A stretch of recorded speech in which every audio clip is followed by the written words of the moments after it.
1940-കളുടെ അവസാനത്തോടെ ഇന്ത്യയും പാകിസ്ഥാനും ഒക്കെ രൂപം കൊണ്ട ഒരു ചരിത്ര കാലഘട്ടം എന്ന് പറയുന്നത് അമേരിക്കയുടെ നേതൃത്വത്തിലുള്ള വൻശക്തി രാഷ്ട്രങ്ങൾ അവരുടെ അധീനതയിലേക്ക്, അവരുടെ സ്വാധീനത്തിലേക്ക് പുതുതായി സ്വാതന്ത്ര്യം പ്രാപിച്ച രാജ്യങ്ങളെയാകെ ഉത്ഗതിച്ചെടുക്കാനുള്ള രാഷ്ട്രീയവും സൈനികവും സാമ്പത്തികവുമായ ഇടപെടലുകൾ പല തലങ്ങളിൽ ആരംഭിച്ചൊരു ഘട്ടമാണ്. 1950-കളിൽ ഇന്ത്യയും പാകിസ്ഥാനുമായി നിൽക്കുന്ന രാജ്യങ്ങൾക്കിടയിലെ ശത്രുത പ്രധാനമായിട്ടും എന്താണ്? കാശ്മീരിനെ ചൊല്ലി തന്നെയായിരുന്നു. കാശ്മീരിൻ്റെ വിശാല ഭൂപ്രദേശങ്ങൾ പാകിസ്ഥാനോടൊപ്പം ചേർക്കാനാണ്, കാശ്മീർ പിടിച്ചെടുക്കാനാണ് മിസ്റ്റർ റസൽ ഹൈറ്റ് എന്നു പേരുള്ള ഒരു അമേരിക്കൻ കേണലിൻ്റെ നേതൃത്വത്തിൽ, സൈനിക ഉദ്യോഗസ്ഥരുടെ നേതൃത്വത്തിൽ പാകിസ്ഥാനിലെ ഗോത്രവർഗ മിലിറ്റന്റുകളെ അണിനിരത്തി മാർച്ച് നടന്നത്.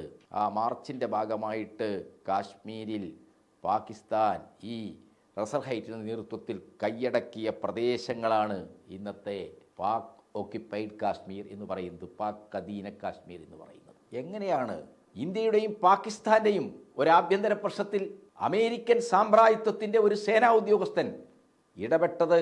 അവിടെയാണ് ഇന്ത്യ പാക് തർക്കങ്ങൾ ഏഷ്യാ മേഖലയിലെ ശീതസമരകാലത്തെ, ശീതയുദ്ധകാലത്തെ അമേരിക്കയുടെ താല്പര്യങ്ങളുമായി ബന്ധപ്പെട്ട് രൂപം കൊണ്ടിട്ടുള്ളതാണ്.